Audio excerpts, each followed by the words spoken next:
سلام جغلان و قربان شیمی بلند میسر. امروز کباب دنبالان داریم. چه کبابی؟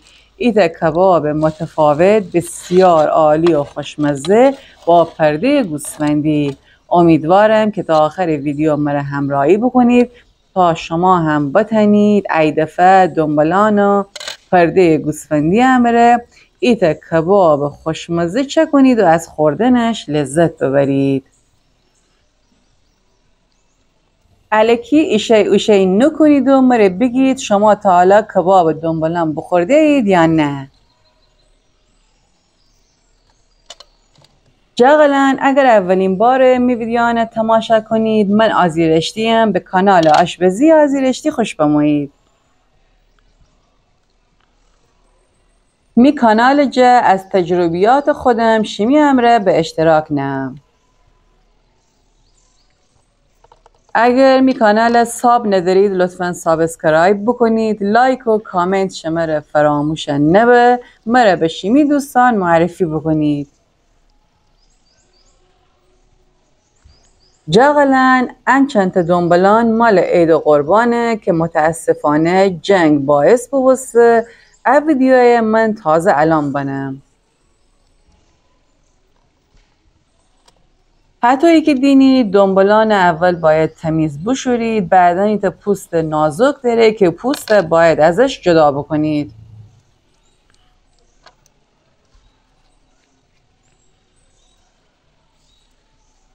من هم از دنبالان گاوی و هم از دنبالان گوسفندی استفاده بکنم.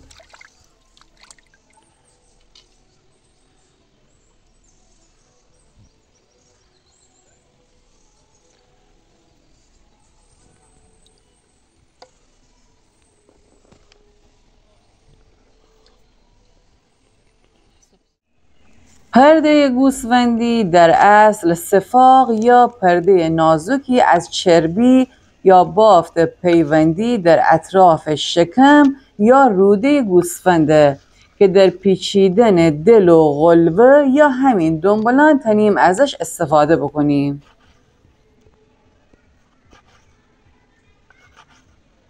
در این مرحله دنبالان باریک به 4 قسمت مساوی تقسیم کنیم و به سیخ کشیم.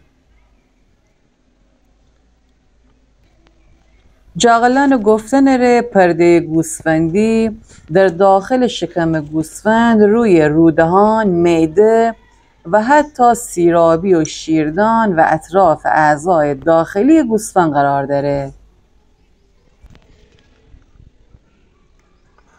برای خوش طعم کردن و چرب شدن کباب از پرده گوسفندی استفاده کنیم. موقع پخت کباب زغال جا از چربی آرام آرام آبه و باعث آبدار شدن و خوشبو شدن امی کباب به. برای پیچیدن گوشت چرخ کرده هم پرده گوسفندی خیلی مناسبه که حتما آموزشش شمره نهم.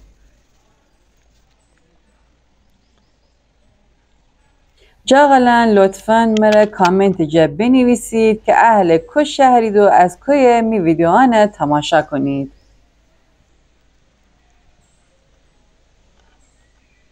لطفاً کامنت جا بنویسید که کباب مورد علاقه شما چه نوع کبابیه.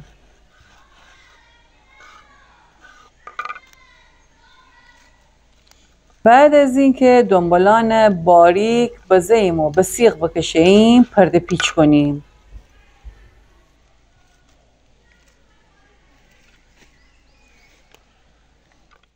شما تنید به جای دنبالان از دل و قلوه یا گوشت صاف هم استفاده بکنید و پرده پیچ بکنید تا ایت کباب خوشمزه و لذیذ و چرب بدارید.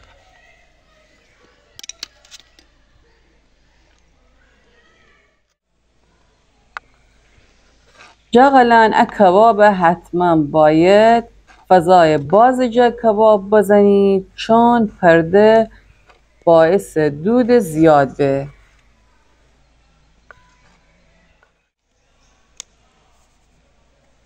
ما بقیه دنبالانه خورده کدم نمک و فلفل بزنم و جداگانه به سیخ زنم.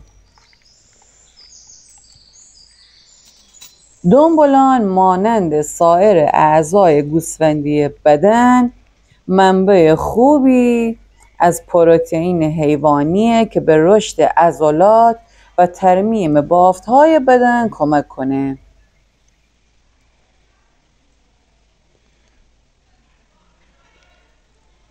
دنبالان دارای ویتامین B12، روی، فسفر و آهنه که برای سلامت خون، اعصاب و عملکرد سیستم ایمنی بدن بسیار مفیده.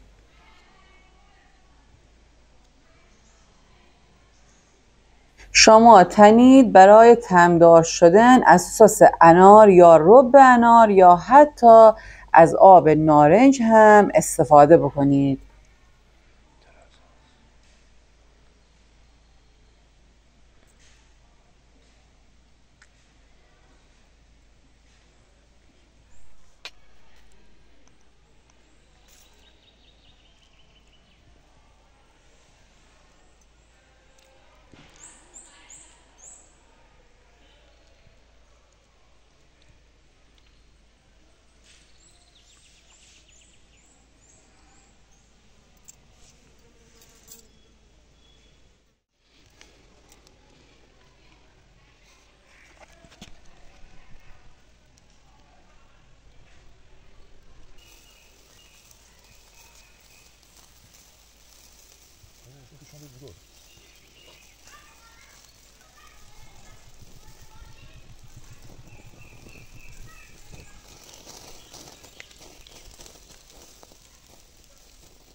جولا شیمی زغال قشنگ بور بکنید، بعد اجازه بدید که دنبالان آرام آرام قشنگ مغز پخت ببه و چربی پرده ازش خارج ببه تا کباب نرم و خوش طعمی بدارید.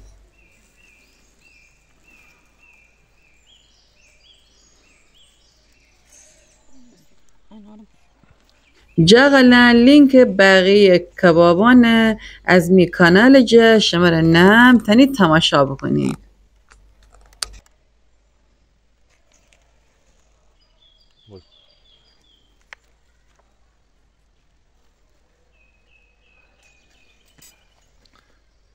شماره نوستن عجب چیزی بوسته بود، خودتان امتحان بکنید.